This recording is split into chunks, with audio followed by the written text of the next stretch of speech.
অন্তত পক্ষে তার জন্য জবাবদিহি করতে হবে। কোন হুইপের কথা বলছেন? হ্যাঁ, কোন হুইপের কথা বলছেন? না, কারোর নাম বলা ঠিক হবে না। সে দেখা গেলে এক অঞ্চলে বিশাল বাগান বাড়ি বানায় রাখছে, বহুত টাকার, শত শত টাকার মালিক হয়েছে, তারে আবার প্রমোশন দিয়ে হুইপ বানায় দিলেন বা তারে প্রতিমন্ত্রী বানায় দিলেন, মন্ত্রী বানায় দিলেন, তাহলে উৎসাহিত হবে না? ওবায়দুল কাদের তিনি নেতা, বড় পার্টির বড় নেতা, তাই না, মন্ত্রীও তিনি। ওনার ভাই মেয়র সাহেব যে কথাগুলি বলছে সেটা তো তদন্ত করে দেখুন। আমার কাছেই তো অন্তত 50 জনের নাম বলতে পারি যারা শত শত কোটি টাকার মালিক। যারা এনবিআর এ চাকরি করেন বা এনবিআর এ কাজ করেন কর বিষয়ে, তারা করের ফাঁক ফোকরটা ভালো জানেন। নিশ্চয়ই তাদের যে সম্পদ আছে তার কর দিয়েই তারা এই কথা বলছেন না নাকি? না, কর দিতে হলে মানির সোর্স লাগবে। আপনি ইচ্ছে করেই হবে না। আমি হঠাৎ করে 5 বস্তা টাকা এনে দিলেন, আমি কর দিয়ে হালাল করে ফেললাম, সম্ভব না। আপনার আয়ের উৎস, একটা লোক চাকরি করে, তার বেতন পায় কত, হ্যাঁ, যদি তার পরিবারের, তার ছেলে মেয়ে ব্যবসা করে থাকে, তার আয় কত, এগুলো হিসেব করতে, তাই বলে কি শত শত কোটি টাকা একজনের হতে পারে?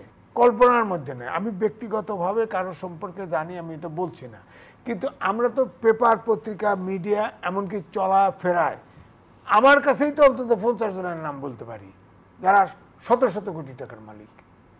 এমন আবার দুর্নীতি উৎসাহী, ধরেন একটা ছোট একজন পলিটিশিয়ান এমপি হয়েছে, এমপি হওয়ার পরে সে দেখা গেলে এক অঞ্চলে বিশাল বাগান বাড়ি বানায় রাখছে, বহুত টাকার, শত শত টাকার মালিক হয়েছে, তারে আবার প্রমোশন দিয়ে হুইপ বানায় দিলেন বা তারে প্রতিমন্ত্রী বানায় দিলেন, মন্ত্রী বানায় দিলেন, তাহলে উৎসাহিত হবে না? উৎসাহিত হবে তো, যে তাহলে দুর্নীতি করলে তো সমস্যা নাই। অর্থাৎ দুর্নীতিবাজকে ঘৃণা করতে হবে। দুর্নীতিবাজ যখন আইডেন্টিফাই হবে, অন্তত পক্ষে তার জন্য জবাবদিহি করতে হবে। কোন হুইপের কথা বলছেন? হ্যাঁ, কোন হুইপের কথা বলছেন? না, কারোর নাম বলা ঠিক হবে না।